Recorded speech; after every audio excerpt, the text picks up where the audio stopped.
Board Game Network. This is James here. I'm going to be explaining how to play this game called Boomtown Bandits, put out by Isaac Epp. It's a 2 to 5 player game, 13 years and up, in about half an hour. And your goal as an outlaw is to come into town and shoot up the town. You have all these locations. We got 6 locations. It plays up to 5 players, so you just put out the number of players plus 1 for the number of locations you put. So if you've got 5 players, you got all 6 locations. Fewer players, you got fewer locations. And you put them in any order you would want. You put the cards for that location next to the location. There's 7 of each card. You also have these cards that are blue on the back.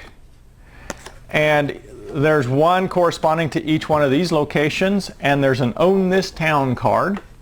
And so you're going to keep the Own This Town, and you're going to keep the card that matches the locations that you're playing, and the rest of the cards are going to be out of the game.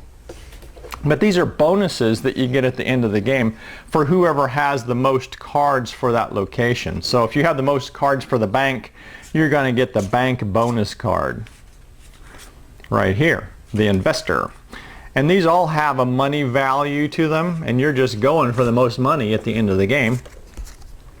And then the Own This Town card is the first person that gets a card from every location that's available, says, "I own this town," and you get this card. But you have to declare it.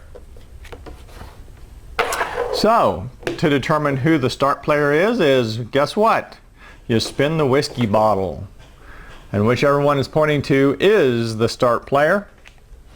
And the start player takes the marshal badge and he puts that on one of the locations. The marshal's at that location, so you can't steal from that location for the turn.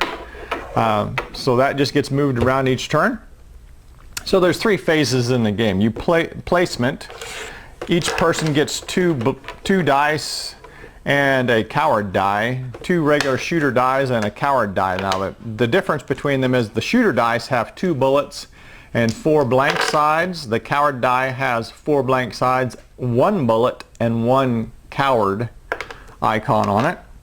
You get 2 shooter tokens and a coward token. Okay, so placement, you simply take your tokens here and you put them face down, and you decide where to place one. The starting player goes first, and you rotate around. Everybody places one, and somebody places another one. You can put more than one in the same location. That's fine. And there could be locations without tokens. There could be locations with several players in the same location. You know, you could have all the players are going after a certain location, and each of these cards have different abilities on them. For different bonuses, different things you can do, and they have different values. So once all the tokens have been placed out here, let's just say it ends up something like that. Then you reveal the tokens. That's your second phase, and so you flip all the tokens over. And then you have the shootout. If there's only 1 player in any location, it's an automatic win. It doesn't matter whether it's the coward or a shooter. So an automatic win just means that person gets the card automatically and no shootout is necessary. So what happens is you take a die for each of your tokens that's there. So make sure if you have the shooters, you get the colored die. If you have the coward, you get the white die. So each of these has die that matches the color. So you have green in there, and you have blue, and you've got gray. So gray is going to take 1 shooter die. Green is going to take the 1 coward die. And blue is going to take 1 of each die. Now what happens is somebody who preferably is not in on the shooting, so it might be yellow at this point, would say 3, 2, 1, draw, and then everybody takes their die and starts rolling, and you roll until somebody gets a hit, and whoever yells hit first, he's gonna be the winner of that shootout. And what he's going to do is if it's a shooter, so if there's a bullet on it, he gets to pick a token out here to remove.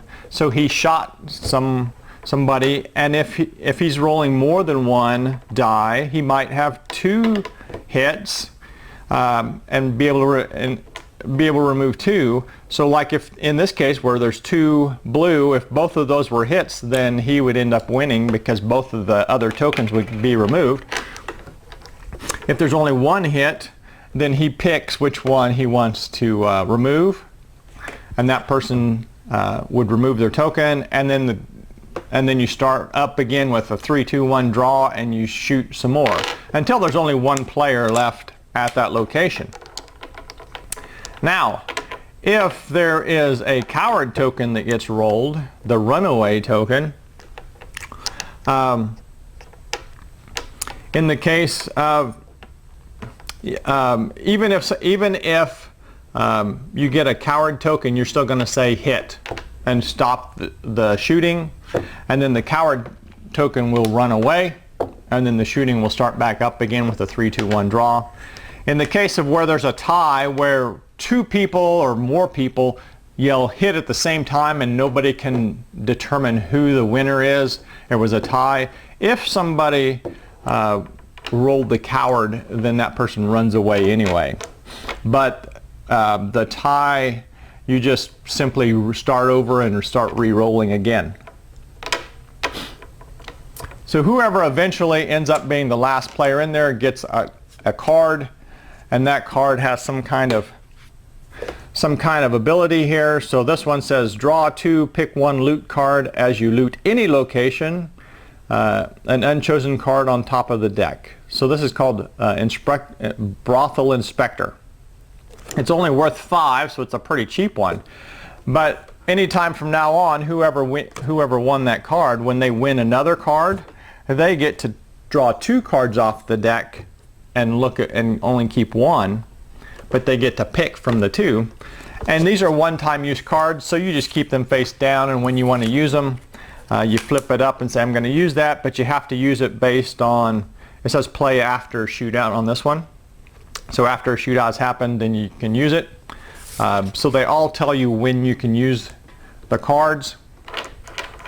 Then at the end you pass the bottle, and then that person becomes the first player, and the first player again puts the marshal out on a location. Now this goes from left to right, these shootouts. And remember, this one had only 1 token on it, so that person would get this card automatically. All cowards are removed from a target location. So if you got a coward in there that's fighting against you, you can play that up there and remove the coward, and then you can win automatically, or make it easier to win anyway. Okay, so you just keep playing until one of these card stacks is empty, and that will be the end of the game. You go ahead and finish all the shootouts there. The bonus cards, remember, you're going to divvy those out.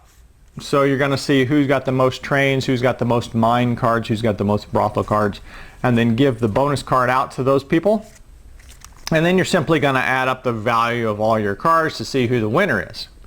Now, if there's a tie for the most people at a single location, so if 2 people have 3 mines, then there's a shootout, and the shootout is each person takes 1 die and begins a shootout and rolls to see who hits first, and then that person's going to get the card.